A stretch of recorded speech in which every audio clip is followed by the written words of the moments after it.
Hey, what's up, everyone? Dragon back again, here to tell you that you should be watching Rememory.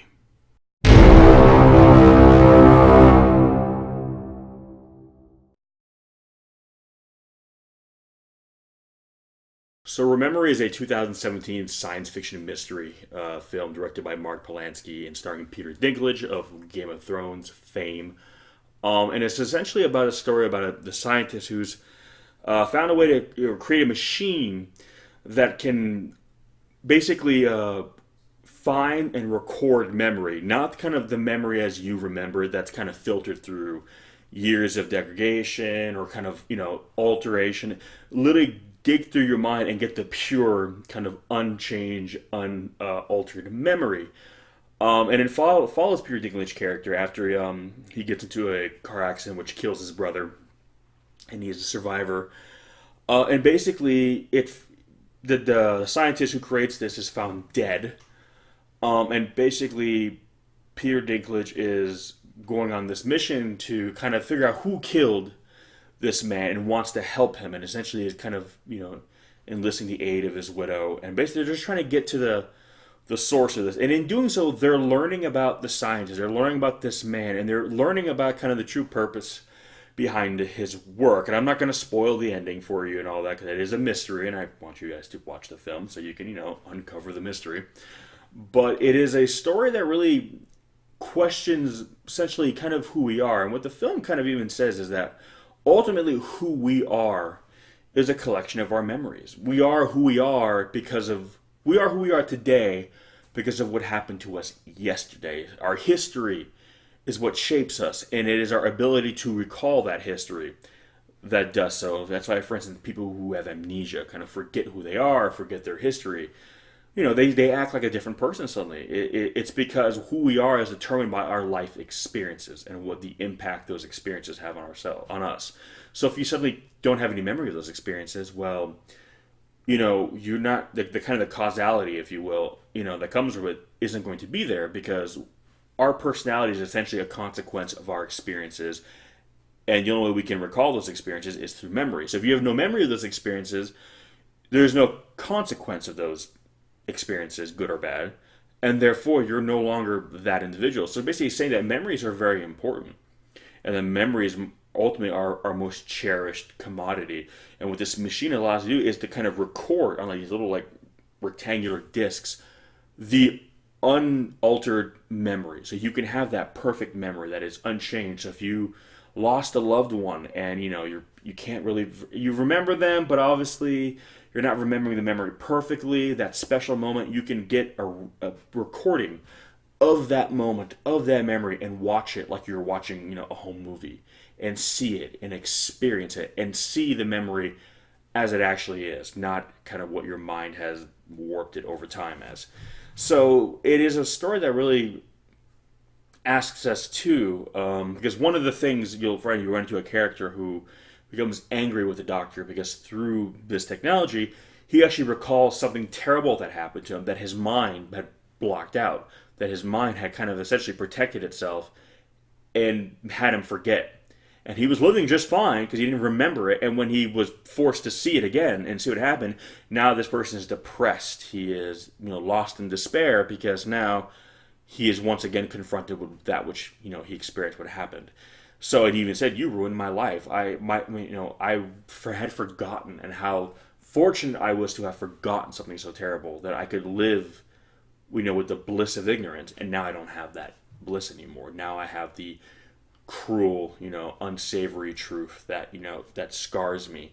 And that also brings up the question too: is are we really in control of ourselves? Or is our personality really who we are, or is essentially our personality just a byproduct, another byproduct of the mind? But the mind is essentially what is governing us, so much so that the mind can even determine what it is we remember and what it is we don't. We may want to remember something, but if the mind deems it potentially harmful or damaging, the mind will kind of select it to be forgotten by us, because it has decided that, not consciously obviously, but basically, for sake of semantics, it has decided that this memory is problematic and will do more harm than good, therefore you will not be able to recall it.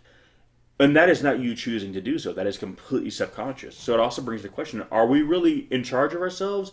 Or are we kind of just along for the ride? Ultimately, it is this biological construct, this biological machine that is in the driver's seat, that is ultimately letting us do what we do, letting us feel like we're in control, when in actuality, it's really in control the whole time. And the second it feels that we are spiraling out of control, it can hit the brakes. But yeah, it really brings the notion of memories and how precious those really are to us, and how, imagine what's more important to you, winning $1 million or keeping the memory. Let's say, hopefully this hasn't happened to any of you, and it has, I'm very sorry, but like, if you, let's say you lose a child, for instance, and someone told you, do you want to have the memory of that child lost forever, where you will not be able to recall them at all? Or would you rather have $1 million? You can only have one or the other. What would you choose? And I think a lot of people would say they want the memory, because the thought of not being able to remember that person they love so much would be way more detrimental. Even though once the memory is gone, they don't realize they've forgotten something. So it's almost like, in the time it takes for the memory to disappear, that's it. The pain of losing that memory is over. But just the idea of losing it for so many people isn't worth it.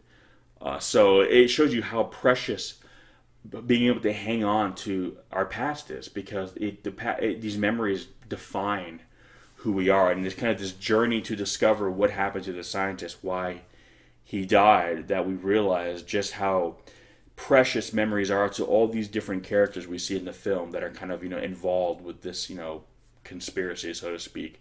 And you realize that people are involved in it for different reasons, but they all are involved for at least knowing that the idea of being able to have a pure memory will change the world, and because it is so important to how we define ourselves as individuals. And it is our individualistic memories that shape our individuality.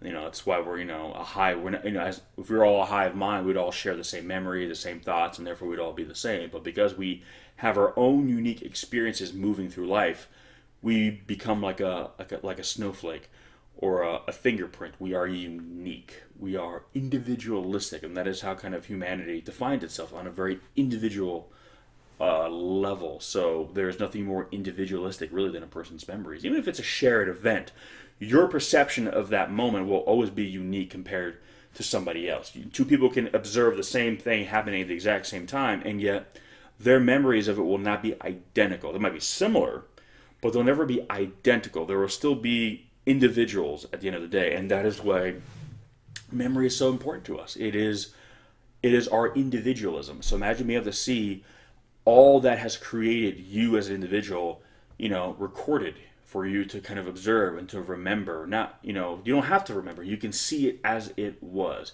See the building blocks that made you, you. So that's kind of the crux of the film, without me giving away the kind of the big plot points, so to speak, the stuff that really the film is trying to uncover. But Peter Dinklage does a phenomenal job. I'm constantly kind of blown away by just his ability to just deliver a stellar performance. He's probably one of the best actors of our time, and I say that, and again, I'm not a huge Game of Thrones fan.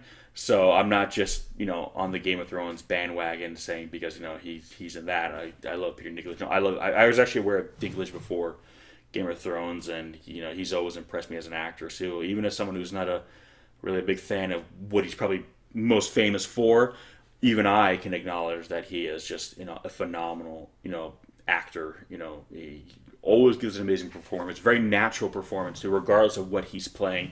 He always embodies the role, and those are the best kind of actors, where a good character actor, even though he's a kind of an A-list celebrity now, he still comes from that character actor background, and why he's so able to almost effortlessly embody any character he's playing. And those are, again, my favorite kinds of actors, because I don't see them anymore, the actor anymore.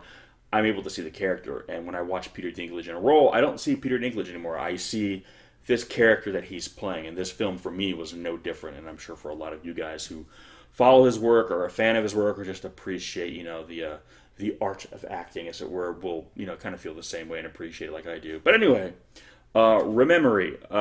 It is a good movie and one I highly recommend.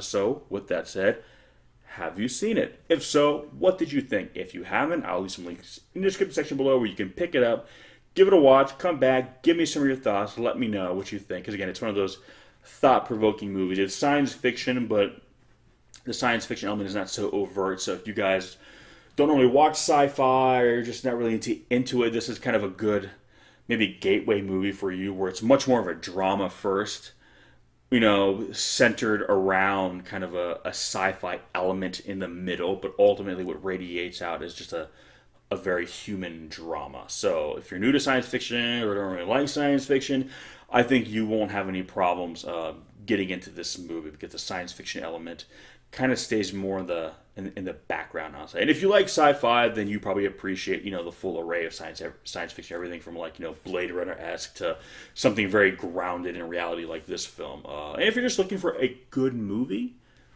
there you go. So with that said, folks, that's going to do it for this one. And as always, I'll catch you in the next one. Peace!